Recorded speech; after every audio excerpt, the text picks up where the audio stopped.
আগের দিন রাতে দলীয় একটা কর্মসূচি কোন নেতার কি কি আছে এটা মিডিয়াকে দেন।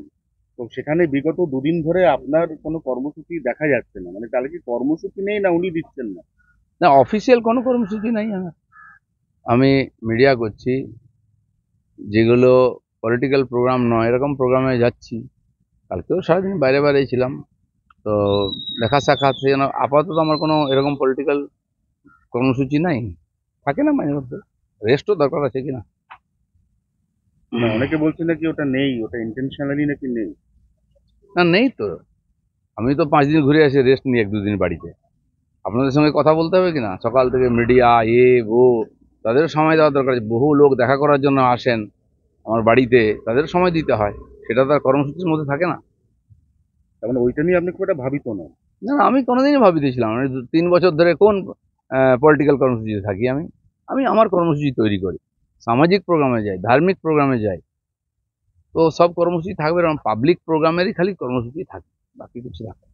সৌমিত্র খাঁ বললেন ক্লোজ চ্যাপ্টার, নতুন করে আবার অশোক দিনদা অনেক কিছু আপনার বিরুদ্ধে বলতে শুরু করলেন। ওদিকে এক একদিন এক একজন নেতাকে ওরা অ্যাপয়েন্ট করছে আপনার বিরুদ্ধে। আপনি দেখে রাখুন কি হচ্ছে। এর আগেও বলেছে, আবার পায়ে হাত দিয়ে ক্ষমাও চেয়েছে।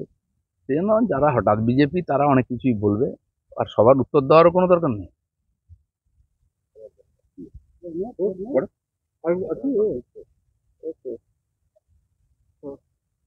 করবো বড় বাজার নিয়ে করবো। হ্যাঁ, বড় বাজার নিয়ে করবো। আচ্ছা, বড় বাজারে তো মুখ্যমন্ত্রী বলে গেছিলেন পরশুদিন ভিজিট করে যে সব কটাই এমন বিপজ্জনক অবস্থায় আছে যে ওই বউবাজারের মেট্রো বিপর্যয়ের পরে যেরকম হোটেলে শিফট করে থরো রিপেয়ার হয়েছিল বা রিকনস্ট্রাকশন, ওরকম করতে হবে। কিন্তু আমরা নিজেরাও কালকে বড় বাজারে গিয়ে রিয়েলিটি চেক করেছি, বড় বাজারের অবস্থা খুব খারাপ। মানুষ প্রাণ হাতে করেই বড় আপনি বাজারে আছে। বড় বাজারটা, বড় ব্যবসা হয় সবার চোখে পড়ে। বেহালা বাজার যখন পুড়েছিল, ঠাকুরপুকুর, যে কটা বাজার পুড়েছে এবং যে পুরনো বাজার আছে 20, 30, 40, 50 বছরে, গিয়ে দেখে আসুন, কোনো পার্থক্য নেই। কোনো অগ্নি নির্বাপক ব্যবস্থা নেই, কোনো অনুমতি নেই, কোনো দেখাশোনা হয় না। প্লাস্টিক, কাপড় চোপড়ের ঢের থাকে, সেখানে বিড়ি খাচ্ছে, সেখানে ঘুমুচ্ছে। ছোট্ট একটা ঘটনা, এবং তার ঝুলছে হাজার হাজার, যেটা শর্ট সার্কিট হয়ে যে কোনো সময় ঘটনা ঘটতে পারে, তাই হচ্ছেও। আর তদন্তও হয় না।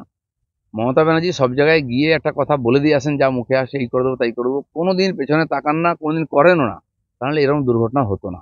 না, আপনি যে বলছেন উনি চলে আসেন বলে, কিন্তু উনি তো সেই দিনকে ওখান থেকে বেরিয়ে ফটফট করে পার্কস্ট্রিটে তিনখানা লোকেশন সারপ্রাইজ ভিজিট করে এলেন, হঠাৎ করে গেলেন সেখানে গ্যাস সিলিন্ডার বেরিয়ে এলো, অনেক কিছু। মুখ্যমন্ত্রীর কি এটা কাজ নাকি বাজারে বাজারে সার্ভে করা? তার মন্ত্রী, ডিপার্টমেন্টের অফিসার, পুলিশের লোক, ফায়ার ব্রিগেডের লোক কেন দেখে না? উনি খালি মাইলে নিতে যান, গিয়ে সব জায়গায় আমি করছি। আপনি মনে করুন, যেদিন মুখ্যমন্ত্রী হয়েছিলেন উনি 1 মাসের মধ্যে সমস্ত হসপিটাল ঘুরে ফেলেছিলেন। হসপিটাল দালাল রাজ, ওষুধ বিক্রি, আরজি করার মতো ঘটনা কি বন্ধ হয়েছে? হচ্ছে তো। উনি পলিটিক্যালি গিমিক করেন, দেখিয়ে দিলেন আমি বিরাট কিছু, আর আপনারা ওটা নিয়ে ব্যস্ত থাকেন। এই বলেছেন মুখ্যমন্ত্রী, এই গেছেন, ছবি দেখান। পরিবর্তন কি হয়েছে? আমি বলছি 15 বছর হয়ে গেল। বলুন তো, সেদিন আর আজকের মধ্যে এই যে প্রাথমিক পরিষেবাগুলোর কি পরিবর্তন হয়েছে? কোনো পরিবর্তন নেই, আর হবেও না। উনি চান না পরিবর্তন, উনি রাজনীতি করতে চান। আমরা তারই বিরোধিতা করি। দাদা, আপনার দ্বিধা দর্শন, মুখ্যমন্ত্রী সংঘাতে দুই দ্বিধায়। অশোক দিনদা বলছেন দলকে ডোবাতেই মমতার সঙ্গে সাক্ষাৎ আপনার, আর সুশান্ত বলছে সাক্ষাতে দোষ কোথায়। দেখুন, সবার বলার অধিকার আছে, এ পক্ষে বলে। আমি কারো সমর্থন চাই না, আমি নিজের প্রিন্সিপাল অনুযায়ী কাজ করি। আপনারা জানেন, আগেও আপনারা তর্ক করতেন, বিরোধীরা আমার বিরোধিতা করতো, বুদ্ধিজীবীরা বলতো, ওখানে এখন বলে না। আমি দিল্লিতে যখন হাজার হাজার লোককে নিয়ে জয়েন করানো হয়েছিল না, এই হেলিকপ্টারে কি বিমানে, আমাকে ডাকা হতো, আসুন জয়েন করার। আমি বলেছিলাম আমি বাংলায় রাজনীতি করি, এখানেই পাঠান, এখানে জয়েন করেন, এরাই রাজনীতি করবো। তাহলে আমি ভরসা করি না। আমি কোনোদিন যাইনি। দিল্লির লোক বলতে পারে যে কথা শোনে না, কিন্তু ওটা আমার কাজ না। আমি জানি আমার কি কাজ আছে। আমি কারো বাড়ির সামনে কোনো হাত জোর করে দাঁড়াইনি। দিল্লি গিয়ে কোনোদিন কাউকে পরিক্রমণ করিনি, কারো অ্যাপয়েন্টমেন্ট চাইনি। কিন্তু পার্টি দাঁড় করিয়েছি, তার জন্য যারা আজকে বড় বড় কথা বলছেন বিভিন্ন পার্টি থেকে এসেছেন। যেন কে কি বললো, দিলীপ ঘোষের প্রিন্সিপাল পরিষ্কার আছে। আমি বললাম যে আমি যে সৌজন্য দেখিয়েছি মমতা ব্যানার্জির আহ্বানে গিয়ে, উনি তো দেখাতে পারেননি সেটা। উনি যদি রাম মন্দিরে যেতেন, সৌজন্য দেখাতেন, আর যেটা মন্দির করতে হলো ওনাকে, আজকে রামনবমীর মিছিল করতে হচ্ছে টিএমসিতে, সেই তো করতে হলো। কেন যাননি উনি? উনি সৌজন্য দেখাননি, দিলীপ ঘোষ সৌজন্য দেখিয়ে।